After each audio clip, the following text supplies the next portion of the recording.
No, sem Egon Leban iz podjetja Naturavit, sem ustanovitelj podjetja z leta 1991 in ukvarjamo se z naravno kozmetiko, predvsem za lase. Jaz sem Martin Leban, sin in druga generacija podjetja Naturavit. Skrbim za nadaljen razvoj podjetja in nekako poskušam prinesti nove, sveže ideje in nekako z tehnico, izkušenj in idej vodimo to podjetje naprej. Ja, zgodba se je začela leta 1991. Nekako me je vleklo v naravne vode in smo odprli želično trgovino. Odprli smo jo doma, ker pač sredstev je bilo, kar je bilo. Na tržišču, sploh v Sloveniji, se je dobilo zelo malo artiklov, ki so se klasificirali kot naravni, zdravi in tako dalje. Zato sem takoj začel iskati po tujih tržiščih, v Avstriji, v Italiji, v Nemčiji in smo uvažali za našo trgovino. Začeli smo potem obiskovati sejme, naravozdravje in tako dalje in moram reči, da v roku 2-3 let se je stvar zelo dobro prijela, čeprav v začetku je bilo kar do skepse. Obiskoval sem ogromno sejmov in na enem sejmu po goli slučajnosti sem opazoval en štand od kozmetike, od lastne kozmetike in tako sva se potem s kemikom, ki je bil tistega podjetja, zapletla v pogovor in tako smo začeli.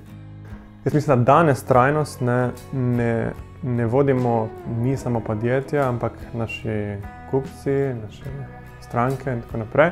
In se mi od njih nekako vzajemno učimo, kaj gre, kaj ne gre. Mi recimo na našem koncu, če govorimo od izdelkov, poskušamo z razvojem novih izdelkov, ker to najbolj znamo, bolj trajnostnih, manj trajnostnih, da vidiš, kako ljudje na to reagirajo.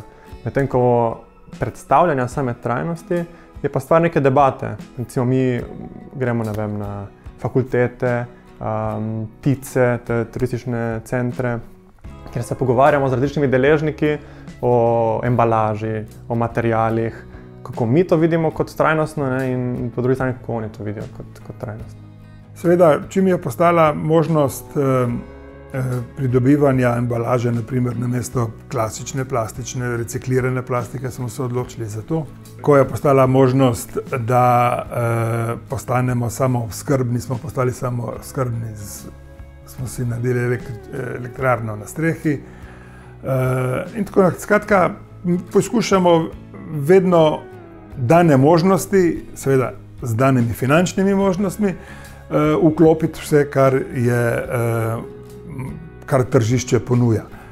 Če pogledamo z nekega finančnega vidika, se okoljevarstvo splača. Sem se spomnil, včeraj sem govorila o tem, kakšne investicije smo naredili v zadnjih 3 letih, da smo bolj okolju prijazni. Recimo, to, da je to izolacijo, smo prenovili okna, ko si rekel, samo sončno elektrarno in smo zdaj energetsko povsem avtonomni. To so vse investicije, ki sicer na začetku pač jih moraš nekako sfinancirati, ampak recimo zdaj, v tej krizi, ki jo imamo, je sončna elektrarna božji dar. Ja, velika prednost. In potem pa, kot si rekel, gremo naprej. 100% reciklirana embalaža je en korak, ki ga lahko ne tudi vsi naredijo. Lokalna distribucija. Mi se trudimo, da so izdelki čim bolj lokalni, ampak to je naš zadnji izdelek, rožmarinova voda, ki spodbuja rast las. In jaz mislim, da tega smo res ponosni, ker to je 100% slovenski izdelek. Surovina noter je slovenske Istre, embalaža iz Postojne, proizvodnja in polnjenje pri nas in etiketa iz Krškega. Tako da več takih projektov. Odkar gledam svojo potrošnjo skozi lijak, mislim, da sem naredil na spremembo. Ker mi v podjetju gledamo na prodajo kot lijak, od nekega zavedanja do prodaje. Ko sem se jaz postavil v lijak, oziroma mi postavili v lijak, si postaviš nekaj vprašanj, kako pa ti priješ do nakupa, recimo. In pol prva je, a to res rabim. Ampak to je slabo sito, ker dosti krat je ta meja med kaj rabim in kaj hočem dosti ozka in pogreš naprej. Ne. Drugo vprašanje je, zakaj to rabim ali pa hočem, in to je že boljši filter. In če sem s tem odgovorom nekako zadovoljen, se vprašaš, koliko tega rabiš, ne? In nazadnje, kje lahko to dobim. Zdaj, ali lahko to dobim v svojem lokalnem okolju, ali moram iti na drugi konec sveta, da to pripeljem. In mene je to pripeljalo do manj impulzivnih nakupov in na koncu manj nakupov, manj potrošnje, ki je, mislim, da point našega zgledišča trajnosti. En problem vidim tudi v tem, da je tržišče pripravljeno s cenenimi izdelki in noben se ne vpraša, zakaj so ceneni. Nekdo pač mora plačati to.